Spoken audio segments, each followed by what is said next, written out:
What up dudes, it's Den Weasel here again. Today I thought we'd have a talk about setups, freestyle setups, kind of what's different, what you need to look out for, and talk through a little bit of the gear that's involved as well. Now, this isn't going to be like a super in-depth tutorial or anything like that.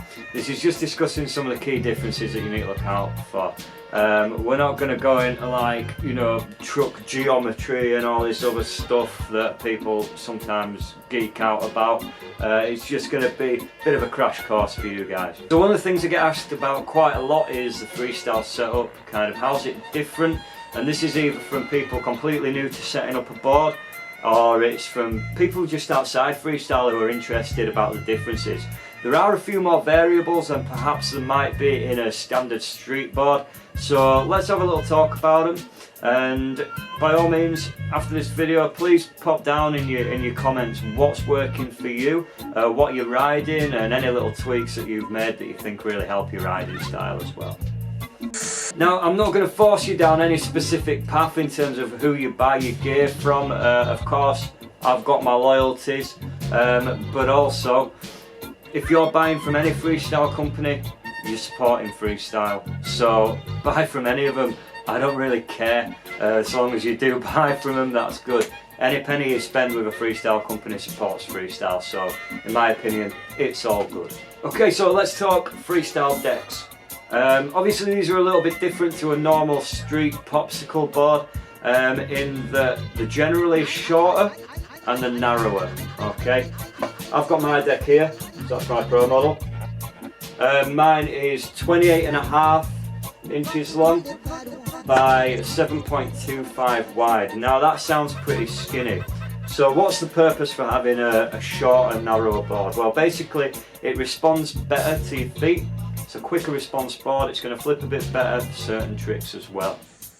What you might find as well is that they're a slightly different shape in terms of the actual, you know, generic shape of the board. So in street you're generally using a popsicle board, so most of the time these are what we call bidirectional as well, which means they're going to ride the same way either way around, give or take. With freestyle boards, a lot of the time they're asymmetrical.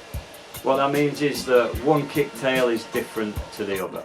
So my board again, just as an example, you can see my nose is rounded and there's a little bit of elevation. My tail got a little bit more elevation and it's nice and flat for pogo tricks as well.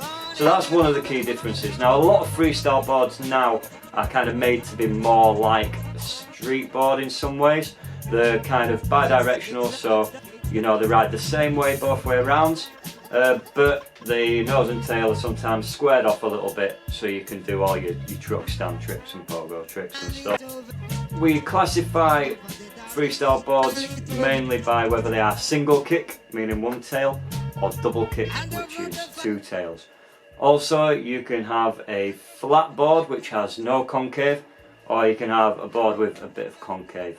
Most street boards, they'll have a fairly heavy concave, fairly deep. Freestyle boards, usually you've got kind of medium to low concave. Concave is, when you're looking at the board this way, it's this dip in the middle. So that kind of nice mellow dip that means you can be a bit better with flip tricks generally. Now for freestyle, a lower concave means that you've got a bit less area on the board for your feet to catch, so a flatter board is sometimes a little bit better. And then of course you've got your single kick boards. So this one is a Never Enough 10-year anniversary one. It's a pretty cool shape is this. So you've got a flat nose, then you've got the elevation on the kick tail there. The shape, again, good square tail, bit more of a rounded nose but with a bit of flat on the top. And if you look at the concave on this one, don't know if you can see this, but it's a little bit heavier than perhaps my board or some of the other freestyle boards on the market. Now your deck is generally down to preference a lot of the time. What do you like riding and what tricks do you like to get out of it? So it's pretty much up to you. Now you can freestyle on a street board. However, A lot of tricks are going to be so much easier on a freestyle board because they are designed for that. So a street board, you'll be able to do a lot of normal stuff, but it's going to feel a lot better on a freestyle deck. Also, it's going to be more responsive. The wheelbase is going to be shorter, so that's going to be better for your footwork as well.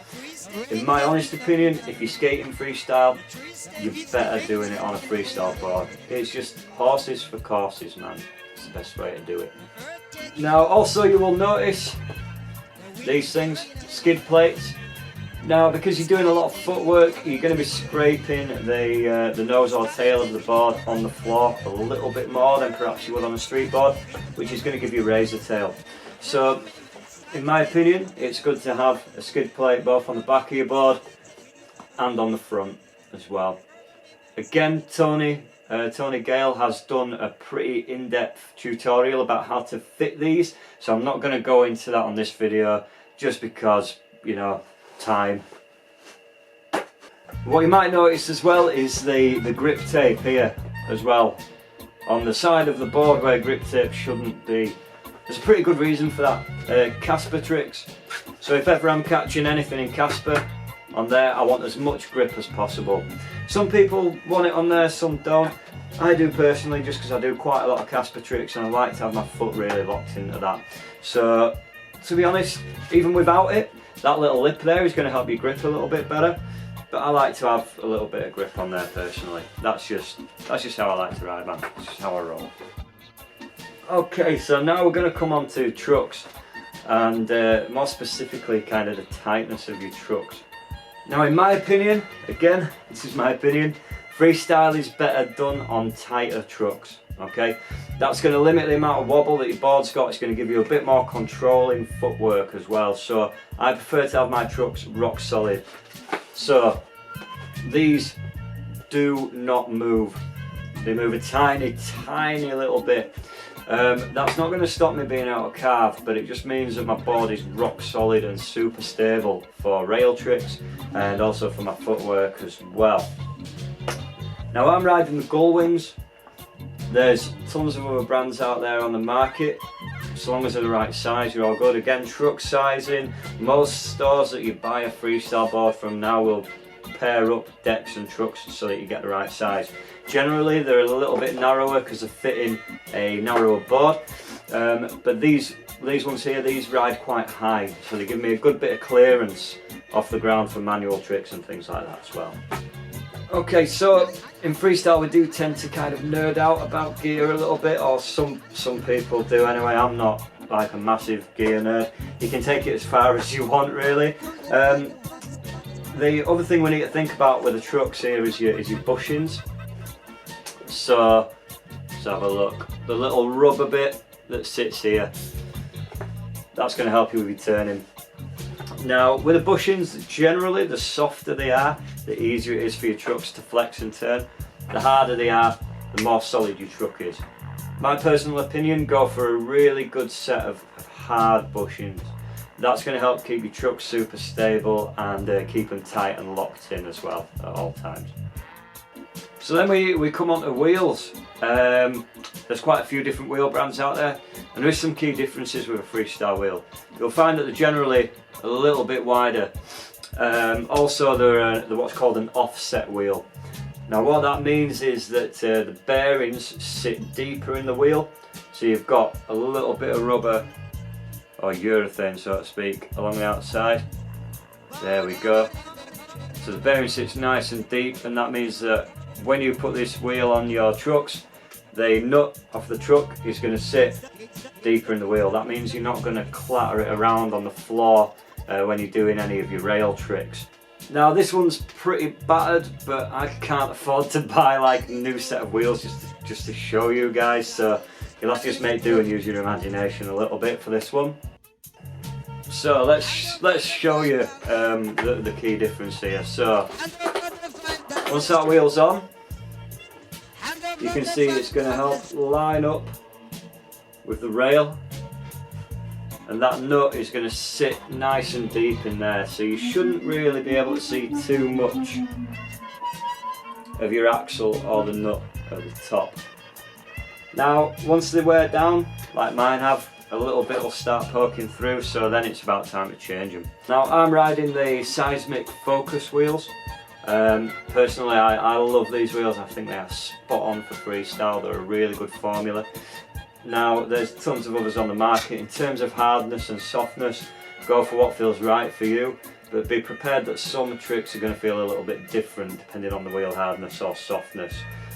For me, a softer wheel is better because I skate faster and more aggressively, so I need something that's going to, you know, keep me nice and gripped in.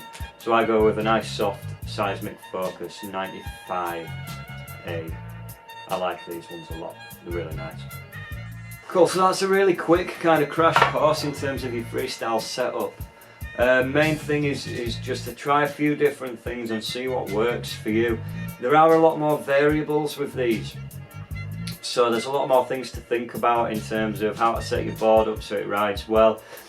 But once you've done it a couple of times and figured out what's best for you, it's dead easy. It's no more technical than riding like a normal street board.